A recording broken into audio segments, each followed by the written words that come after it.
Hello. Hello and good evening. How are we all? How are you? I'm fine. I'm very well. Today I've been sleeping for 12 hours. Something I was not doing since. You mean you slept in? You woke up late? Yeah.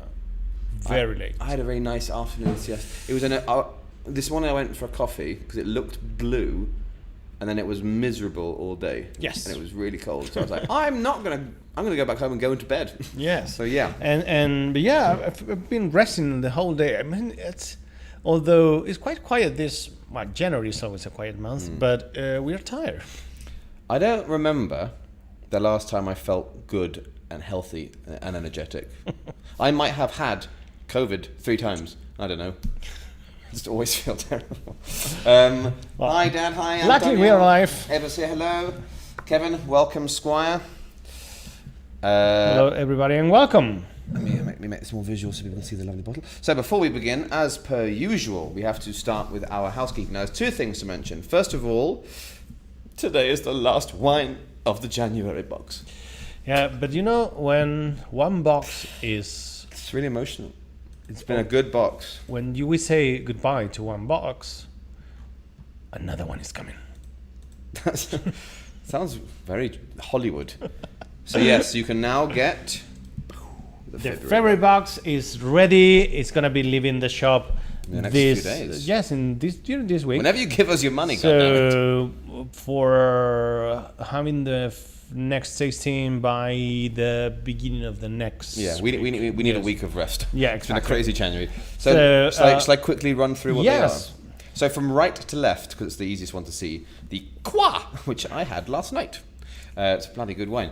That's from Vino de la Tierra de Cádiz. And that's going to be our weird grape of the month. Yes, there's like 6 grapes in it, but the most interesting one is Tintilla de Rota. And it's from, this is a fun thing for me, it's from Barbadillo, which is obviously a sherry company. Then we go left to what was voted the best rosé in the world. In the world, yeah. Last year. But it's not a rosé, it's a clarete. A what? Find out later. Of red grapes and white grapes. It's Kelias Rosé from good. Cigales. Then we go left. We are back to Cigales, but not with rosé, but a clarete. Then we're going to go to the middle red, which is Particular. These 100-year-old, very old Garnacha vines. This is a big, dark, boozy beast. This is our nice February winter. It's going to be our approach to the Cariñena region. Yeah. And then we have been trying a Pago wine linked to that. There was we had Pago de Ailes, wasn't it? But now we are going to visit properly the wine region. And then a lot of people often ask me, Luke, why are you so intelligent? And I'm like, well, it's because I wasted loads of money on qualifications. Now, if you carry on doing qualifications, you might become a master of wine. And the 4th wine along is a white wine called Microcosmico, made by one of Spain's masters of wine. So that's a really cool non-denominación de origen wine. Then finally, it's been a long time coming, we're finally going to move properly to a region which can be quite difficult to do for cheap, Priorat. Yes. So the l'interrogant, the question mark, is that black bottle. That's a yummy. We have received a couple of complaints that we ignore the red wines of Catalonia, but that is not true. We don't ignore them, and here is our proposal for visiting the most prestigious wine region of Catalonia, Priorat. And then we're finishing with just pornography. Yes. Which is the single plot, one of the top wines from Martin Kodak's, which some of you may have heard. Yes. And this is something quite special. The bottle, you could pretty much kill a hippopotamus with it. It's enormous. So we're going with a top Albarino to finish. Exactly. That's Martin Kodak's that probably you know if you have ever been to a supermarket. Yeah.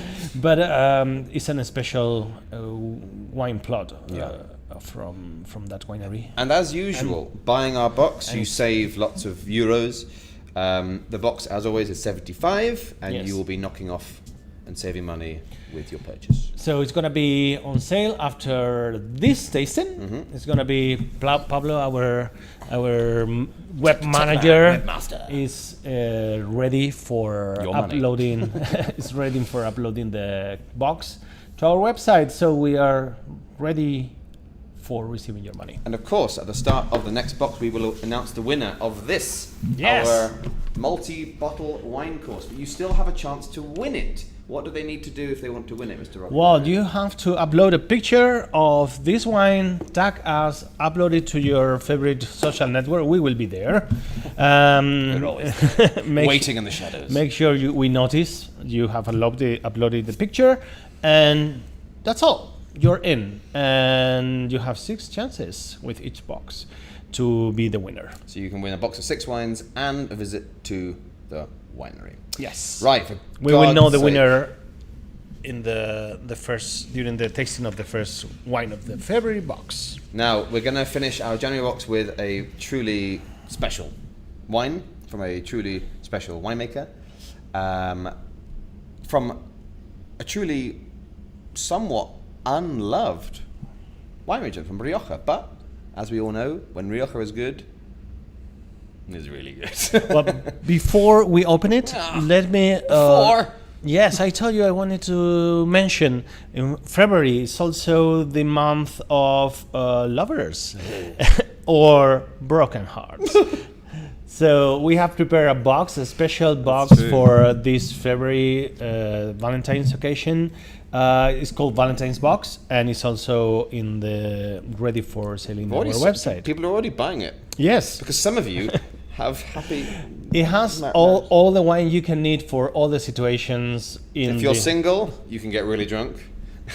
If you're in a happy marriage, you can also get really drunk. So it's perfect. Yes, it has also a little box of Kleenex for crying and other dry things. your tears. I'm glad you went with that route. But also, more surprises for February. We are going to start a new series of videos in our YouTube channel, but for our Spanish-speaking audience. Yeah, we feel we've abandoned our people a little bit. So we have a series of videos, teaching videos for an academy.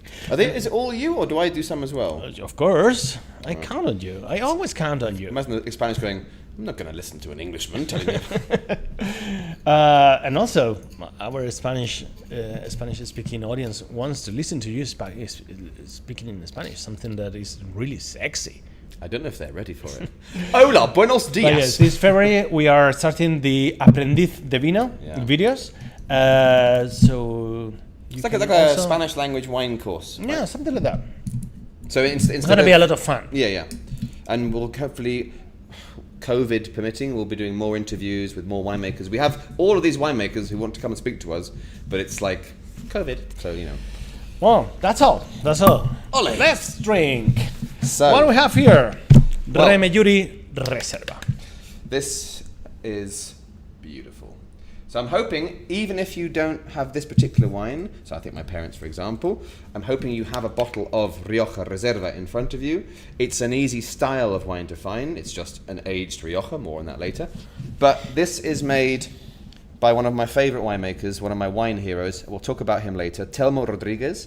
Remelluri Reserva, this is the 2012. So a lot to talk about today.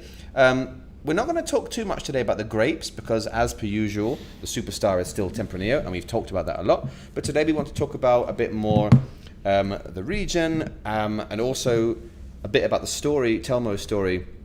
And also we have 3 really good questions came in today. So we're going to mention a bit about that as well. So it's going to be a bit more interactive. As usual, if you have any questions, please do put them in the message box as we go. And don't be shy. That's not COVID safe. We're not COVID safe. I feel we deserve this. It's been a long month. It's a Veronia Reserva. Not bad. Not bad. Not bad at all. That's made by González Bias, so good heritage. So, wine Remelluri Reserva, vintage 2012. 2012. That was the best year. That was the best year I can remember. London Olympics and no COVID. Perfect. Well, the grapes. You're going to try Tempranillo is 85% Tempranillo, 10% Garnacha, and 5% Graciano. So that's the one I'll mention a little bit about later. That's a grape that you like a lot. I love it. So when we finish this, I'll talk a little bit about Graciano, but it's the one you don't see as much. How are you going to call Graciano your first kid? Would it be a boy or a girl? Graciano would be a boy, wouldn't it? Yeah, of course. Graciano, ven aquí! Please don't call Graciano to a girl. Graciana. Graciano. Mazuela en Graciano. Alcohol content is 14, Only 14, right? this is not 14? super strong. Classic average. Producer, the winery is called La Granja de Remelluri. Well, I've got the full name here because I always forget it. La Granja de Nuestra Señora de Remelluri. We just call it Remelluri, but the Yes. winemaker is Telmo Rodriguez, but this is more on that later. But in theory, La Granja de Remelluri. And the region Rioja. Rioja. Yeah. Does it sound familiar to you? It does sound familiar to me. Can we drink Well, and smell? of course. Let's first of all have a look of the wine. And cheers to the end of our Johnny box. Now, what I like about this, Darker than our future. it's pretty dark, and what I like about it is you'll notice it's not too brown. This is an 8-year-old wine. It still retains a lot of that fruit, but you can see on the outer rims, if any of you have a Reserva in front of you, you'll notice a bit of that reddy, sort of ochre, orangey brick colour starting to change. Ours is from 2012, and I'm impressed how much purple colour is still there. But yeah, beautiful colour. It's just lovely, isn't it? Not Clear. It's quite, the colour's sticking to the glass a lot more than some of them actually. Yeah. Why is that? It's because the don't know. Graciano. Well, this was quite a warm. the Garnacha, it was maybe. quite a warm year, 2012. So maybe they had darker grapes this year. I remember the 2011 was a bit thinner. But yeah, right. Can we put our noses in? Yes, please. First of all, it's very intense. Normally Rioja tends to have less intense aroma wines. Probably because it's like weather and the results of wine tends to be more gentle. Yeah. This is delightful. But this is quite intense. Oh look, David's got a 2012 Rioja Alta Viña Ardanza Reserva. We sell that in the shop. Bloody good Yes, wine. it's one of quite our similar favourites. to this actually. Yeah. Quite a very similar style. It could be compared with this one. It's quite similar in terms of quality and Price the as profile well. of wine. Yeah. The price, yeah. That's about 20 something. So, okay, what can you smell? There's a lot going on here. Well, I get. It's very interesting. But what I like is doesn't smell like a wooden barrel. Exactly. It's more. It keeps the fruit. But it's like compotado fruit, like stewed. I get a lot of fruit. mountain herbs here. It's kind of herby. There's a lovely little bit Black of, fruits. and there's a lovely little bit of toasty vanilla under there.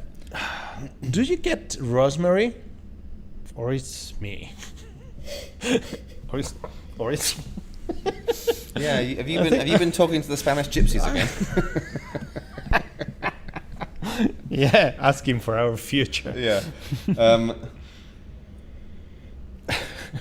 But it is maybe a bit like thyme, tomillo. Yeah, but it's fresh. Saviol. On the other hand, It's quite not. fresh. It's not like dried herbs. It's like a fresh herb garden. Yeah, I like it. And there's a little bit of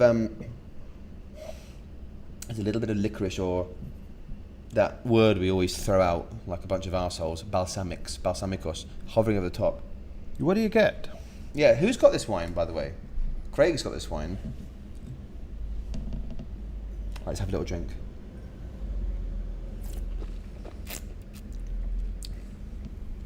Wow.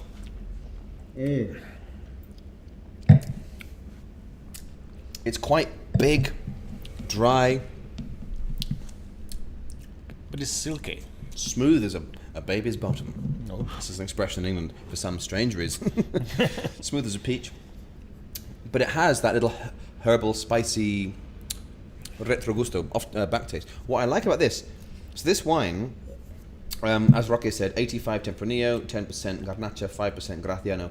It's had about 8, depending on the wines, 18 to 22 months in oak, and then loads of years in the bottle, which is why it's a Reserva, which I'll explain about in a minute. But it's not too dry and oaky. Some of the old, this is a classic Rioja, but some of these classic Riojas, they can be very austere and woody. And this has got a lot of fruitiness left. Craig says, I do. Delicious. Okay, good. It's really good wine. It's beautiful wine. It's the kind of wine which, I don't know, price to quality is exceptional. I get a lot of ripe fruit. Really? Yeah. For me, it's more stewed and cooked out.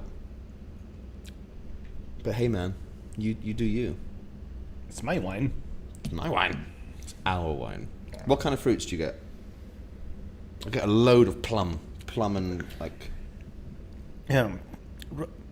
It's quite dark. I get black fruit. Yeah, I expected it to be more red, but this is quite dark. Yep. I know. Yeah, right. I'm going to jump directly to the pairing because I have a couple of dishes I would pair this wine with. One of them is any kind of estofado. Yeah. And especially if it's oxtail. Oh, stop it. Or, I mean, any beef stew would work perfect with this wine. This wine wants what I call red food. Anything with patatas a la riojana, potatoes with chorizo, anything with peppers, anything with like beef, meat, that kind of red food. And if it's one of these gray days we are having these days, this fixed the day. So literally all day I was like, oh, I don't want to drink tonight. I don't want to drink tonight. I'm not in the mood for drinking. And as soon as I smelled it, I was like, perfect. The aging of the wine is quite remarkable. It's around 22 months, right? So it's depending. It's from 18 to 20 and 22. Depends if it's the Garnacho or the Graciano or the Tempranillo. So they age separately the grapes? Possibly. This is the good and bad thing about Mr. Telmo Rodriguez. He doesn't tell you anything. All I know, so I've made as many lists, as many notes as I could this one. Manual harvesting from the 3rd to the 27th of October. The fermentation is natural, so it's kind of a spontaneous fermentation. And depending on where you read, 20 to 22 months or from 18 months to 22. There's a few kind of agricultural facts, but really, I don't know is the answer. It's quite secretive. But there's an interesting thing with Mr. Telmo Rodriguez. If you go to his website, the Telmo Rodriguez website, it comes up with all of his projects. Should we talk about Telmo quickly now? A little bit, Let's talk about Telmo now, because he's one of my wine heroes. Very dashing Spanish. Look at this man. What a handsome bastard. Look at this goddamn man. Wait. You're not watching anything. Well, it's like good. This is the man. Like 16-9. So Telmo Rodriguez is like your quintessential Spaniard, kind of a floppy-haired, dark-featured, very smart guy. But all this being said, he's a passionate winemaker. So since 1994, he's been making wines. His story actually started in Navarra with some Garnacha, and then, as often happens with winemakers in their early days, he kind of ping-pongs around the country with different, starting different projects, and then he sets up Telmo Rodriguez as a wine company, and he's now got projects in Valdeorras, in Toro, obviously Rioja, Rueda, Alicante, near Madrid and Cebreros in the mountains, Malaga, all over the place. However, this one, the Passion Project, you can see the vineyards, look at that beautiful photo. This is the Granja, one that we're talking about now. So this is not officially linked to Telmo Rodriguez wines. This is like a separate thing. So this one, the estate, which is a beautiful estate with a lovely old house and vineyards near mountains. The estate, the finca, has been owned by the Rodriguez family since 1967. But in this area, this is a very old winemaking area. In the 14th, look at this, it's so beautiful. In the 14th and 15th centuries, these Hieronymite monks, they set up a farm here. So it's been a farm here for a long time. And interestingly, the word Remelluri comes from an old Basque-sounding Navarran or Basque word, which is Erramelluri or Erramelluri, who was the person, he was Count Erramel, and he is said to have founded a settlement there in this little area. And it started producing things. And 1596, since 1596, is the first evidence of wine production. So Telmo Rodriguez always says that about this little particular project of his, that it's an ancient wine area, ancient this, ancient that. It's not directly linked to the Telmo Rodriguez wines, like, this is my project in Malaga. So if you go to the website, the Telmo Rodriguez stuff of his normal projects, there's loads of information. This one, if you go to the website, it's not there. It kind of comes up with a little sign just with the logo, and then it says like for inquiries right here, for visits right here, and that's it. There are no other pages. It's almost like a website under construction. So it's very hard. We have to go to other websites to try and find information about this, and that's where you get the confusion. So 2 websites which are both like very good websites, I won't say the names, but for example, says one thing, and then another website says another thing. So it's very mysterious, which is, I think, quite cool. Beware what you say about Telmo. Telmo's niece is in the chat, and she says her and Telmo's lawyers are watching, tasting. I can't believe. It's Amaya. Hello, Amaya. I can't believe Telmo killed all these people. What? Oh, we're on live. Hi, Amaya. How's it going? What a disgusting wine. But yeah, so Telmo, like I say, is one of my kind of wine heroes, because these kind of people, it's a bit like other projects that we've talked about before, from Casa Rojo to Javier Rodriguez to Telmo. These people who they use the money they make to make more wine, which is always quite nice. So if you can find this back, maybe Amaya can tell us, if you can find this back in the UK, it's definitely worth trying to get some. They only make a couple of 200,000 bottles of this one, but yeah, it's just a beautiful place, beautiful project. Price this around 20. Yeah, so I imagine in the UK it'd be like 27, 28 or something if you could buy But it's it. around 20 euros. Wine temperature 16, 17, 18 even. I was thinking maybe for fun we could get the decanter out, but then I remember you said there's a special place in hell for the person who invented the decanter, so I left it downstairs. Yes, it is. And well, suggested glass. Big. The bigger you can go, the better. So Just like in life.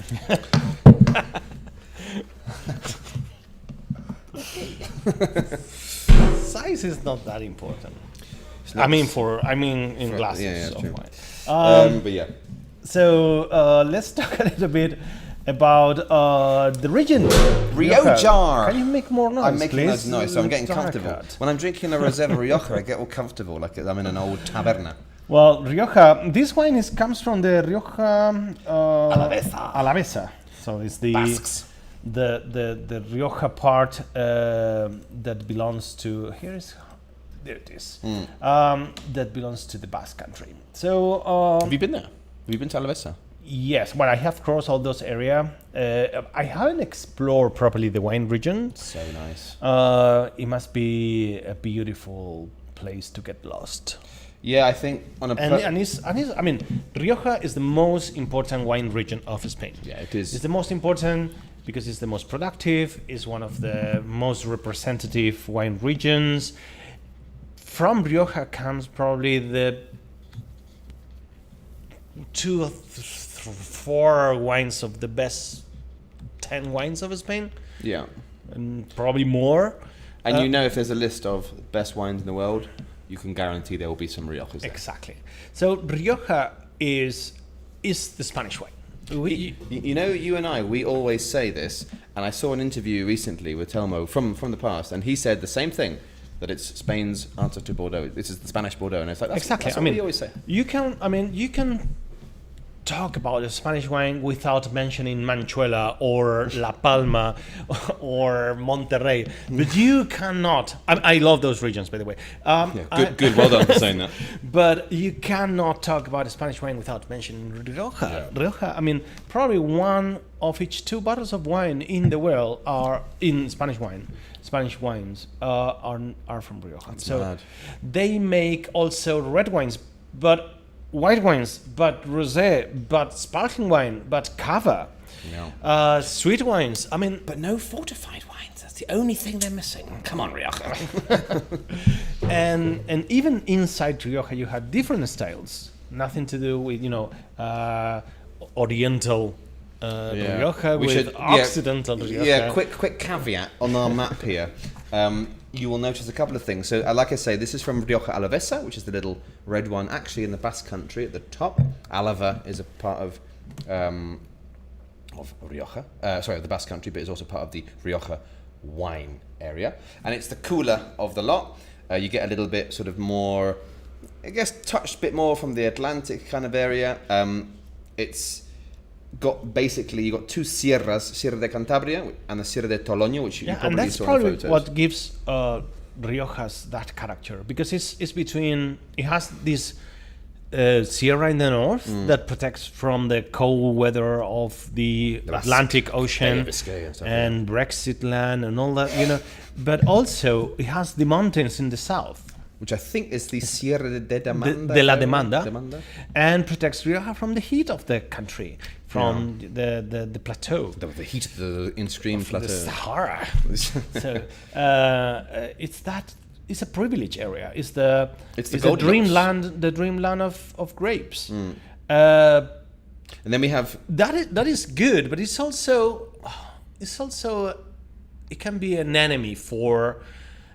If you are not a winemaker, probably it can be a very wine. It can be too normal, too perfect, there could be an argument that they just like too canonical, too. if you make it's very easy to make a very correct generic Rioja, which is perfectly fine, no problems. But you go, that's Yes, as in life, as you know, perfection can be boring. Oh, well, I am very boring. So yeah, just very quickly on that map, as you can see, it's worth noticing that Rioja Baja is actually called Rioja Oriental, the Eastern Rioja. So yeah, it got renamed because Baja sounded bad. The thing when you have a good winemaker, like in this case, and the wine it's amazing. I mean, it's the perfect place for having wine. The river that really influenced that area is Ebro. Do you want to know something interesting? Of course. Why is Rioja called Rioja? What does it mean, Rioja? I don't know. Do you not know? No, I don't know. It's named after the Rio Oja, which is a small, yes, I know things. Which is a small river that goes down north to south, or south to north, through the village of Santo Domingo de la Calzada. We have been there. So on the Camino, I crossed the Oja. I was like, it's like a small river, and all the pilgrims were like, yeah, so what? I'm like, this is the Oja of Rioja. So yeah, it's a small, but it's interesting. It's like the Ebro is like one of the mightiest rivers of Spain, and then it's like, but we're going to name this whole area after this little stream. It's really weird. But yeah, I mean, it's a very interesting area. How many liters of wine? I believe the expression is a metric shit ton. Excuse my language. 270 million liters of wine this last 2019. That's a big party. That's a few glasses of That's a wine. few glasses of wine. And 63% of those 270 million liters remains in the country. The other pretty other equal. 23 goes 23? No, 63. Come on. 63, 37. There we go. Goes abroad. And I thought I was bad with my money. Now, I hate to interrupt, unless you have more to say, but we have a couple of questions, and we don't have all the time in the world. Should we do the questions? No, I haven't finished. Oh, for God's I sake. haven't talked about the grapes. The Tempranillo is the most important grape of this area. But as you can see, you can have Garnacha, you can have Graciano, Mazuelo, Maturana Tinta. That's it, right? Yeah, the whites are the varieties can be more like Malvasia. Bura is the top. Yeah. Is the top. Garnacha Blanca as well. Tempranillo Blanco that we had in the stations with La Mateo. That was a special. But also Verdejo, Sauvignon Blanc, blah blah Blah, blah, blah. You probably won't find them. But yeah, Viura, Macabeo. Viura is the one you want to remember. Now, we have 3 really good questions today, so I wanted to really give them a bit of time. One of them sort of is a quicker answer from Arturo again, which is he asks, what are the organoleptic? The Rio Oja is almost dry. Oh, that's... Welcome to 2021. So, what organoleptic characteristics are expected of a Rioja Reserva in order for it to be of high quality? Now, very quick thing, crianza, minimum time in oak, 12 months, and then usually a year in a bottle, so it's 24 months of aging. Add another year, so 36. Generally, Reservas are more than 12, about 18 months in a barrel, but the minimum, again, can still be 12. So for most reservas, most decent reservas, you're looking for a year and a half in a barrel, and then a couple of years in the bottle, minimum. And then Gran Reserva, which is like, say goodbye to your money. Gran Reserva is minimum 2 years in a barrel and 3 years in a bottle. So, blah, blah, blah, blah, blah. For most good reservas, because he says, what would it be, high quality? I would suggest all the very good reservas I've had, the amount to which you notice oak will vary, but I think the best ones are where it does not smell of wood. It smells of maybe tobacco, pipe smoke, maybe leather, maybe in this case a sort of softer style, maybe vanillas.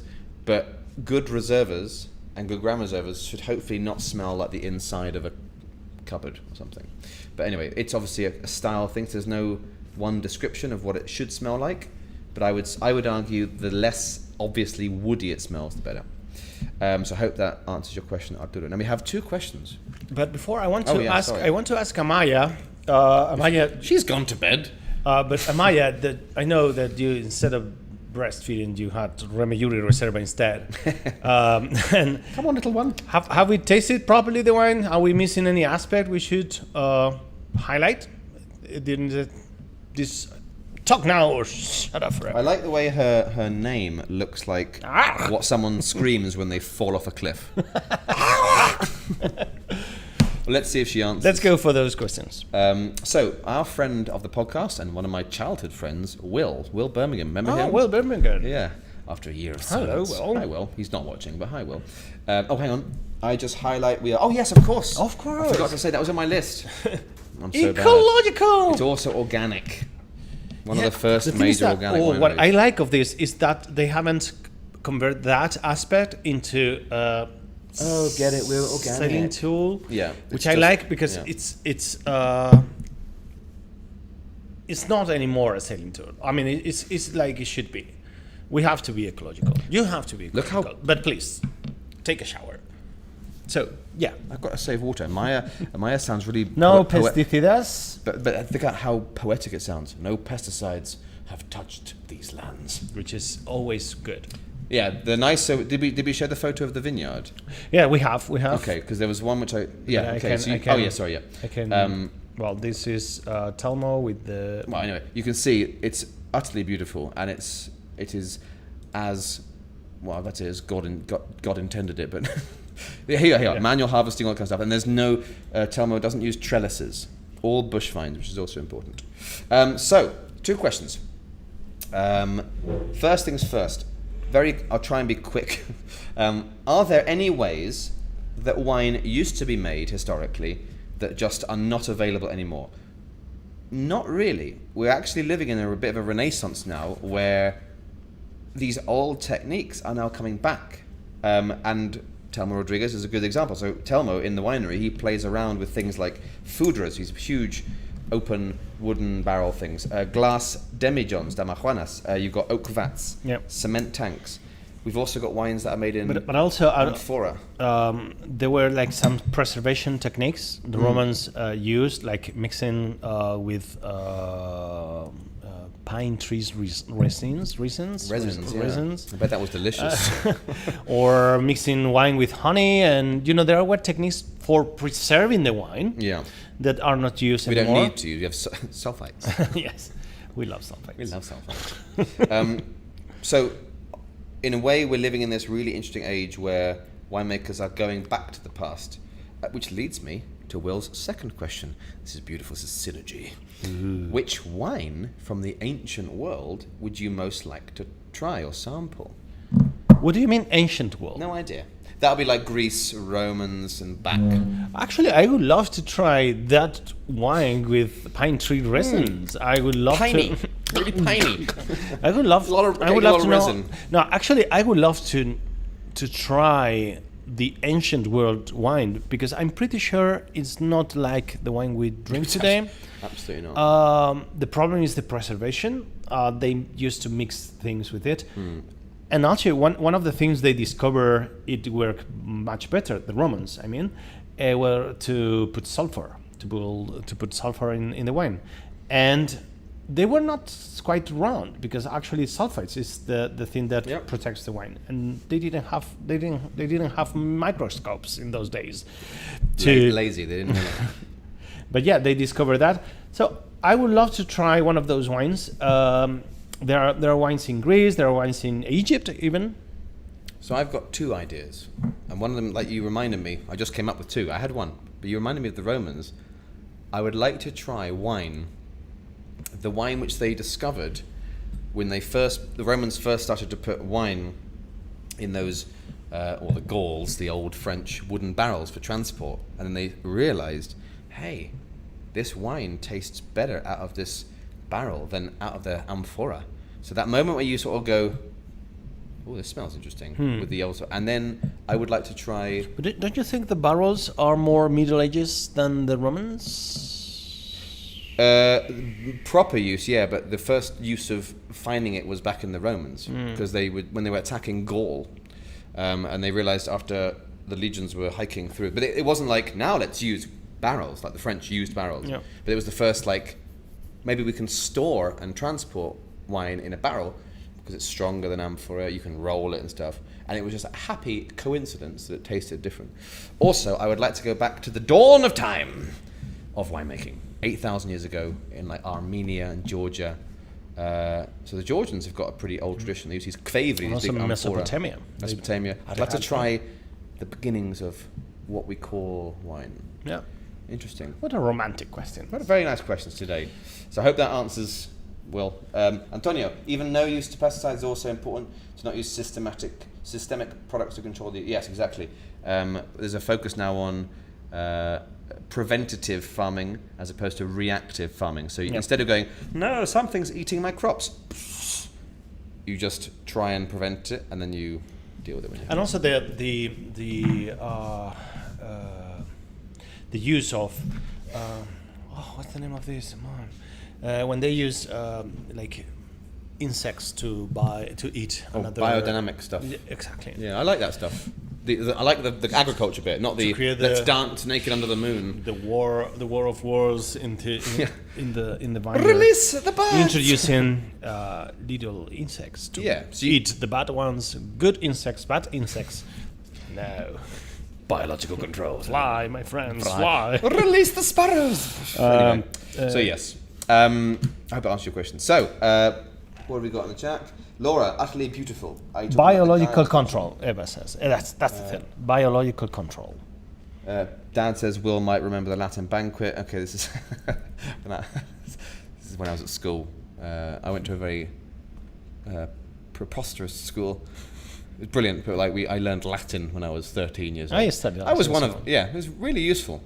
But it was very cultural, which is great. We did lots of school trips, lots of things, and one night we did what's called the Latin banquet, which basically means all of the parents, my mum for example, had to produce Latin food, Roman dishes, and I dressed up in the toga, a fat little Roman man, and we sat around learning about Roman culture and eating Roman food. An interesting thing, all Roman food, as in cooked food, was always served lukewarm, so like templadito, never hot, because you taste more when it's warm and not too hot. Oh.